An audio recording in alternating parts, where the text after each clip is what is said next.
মডেলের নাম হলো পলিউশন ফ্রি এনভায়রনমেন্ট। এখানে আমরা soil pollution, air pollution, water pollution, noise pollution সব কিছুকে আমরা চেষ্টা করেছি তুলে ধরার।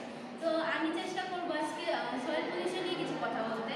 তো সয়েল পলিউশন বেসিক্যালি গ্রামের সাইডে দেখা যায়। সয়েল পলিউশনে সবচেয়ে বেশি ইনগ্রিডিয়েন্টস হলো কেমিক্যাল ফার্টিলাইজার, দেন পেস্টিসাইড, এগুলো ফার্মাররা ইউজ করে সয়েলে তাড়াতাড়ি ইনগ্রিডিয়েন্টস বের করার জন্য।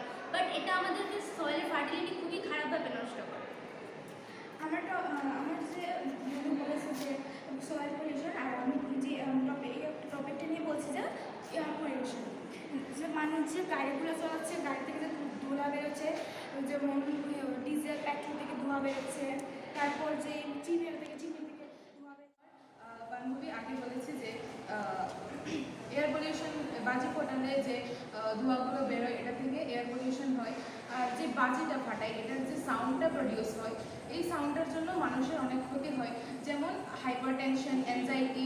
তারপর বাড়ির সাইড টাইডে যেমন কোনো ফাংশন হলে সাউন্ড বক্স টক্স লাগানো হয়, এটার জন্য একদম লাউড স্পিকার দিয়ে দেয়, এটার জন্য মানুষের অনেক এফেক্ট হয়। এখানে আমরা এখানে আমরা এই ফ্যাক্টরিটা চুজ করেছি কারণ মিল্ক ফ্যাক্টরির মধ্যে অনেক ধরনের কেমিক্যাল মিক্স হয় মিল্কটাকে প্রসেস করার জন্য। সেই প্রসেস করার ওয়েস্টগুলোকে ওয়াটারের মধ্যে রিলিজ করে জলটাকে অনেকভাবে পলিউটেড করে দেওয়া হয়। এখন এই বিষয়ে আগে আমার ফ্রেন্ড যে বলেছে আমার ফ্যাক্টরিটা থেকে যে ওয়েস্টগুলো বেরো, এই ফ্যাক্টরিটা তোমার ওয়াটারকে নষ্ট করছে। ওয়াটারকে যাতে না নষ্ট করে এটার জন্য একটা আলাদা জায়গা তৈরি করা উচিত, যাতে ওয়েস্টটা আলাদা একটা জায়গায় বেরোয়।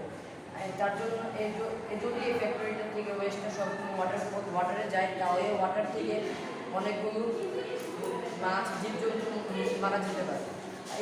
এই ওয়াটারটা অনেক বিশুদ্ধভাবে নষ্ট হতে পারে। এই ওয়াটারটা এটা অনেকভাবে নষ্ট হতে পারে। তারপর এই যে ওয়াটারটা আমরা খাচ্ছি, আমরা পান করছি, গাছপালা দিচ্ছি, তার আমরা আমাদের শরীর নষ্ট হচ্ছে এবং গাছপালা নষ্ট হচ্ছে। তো এটা হলো আমাদের মডেলের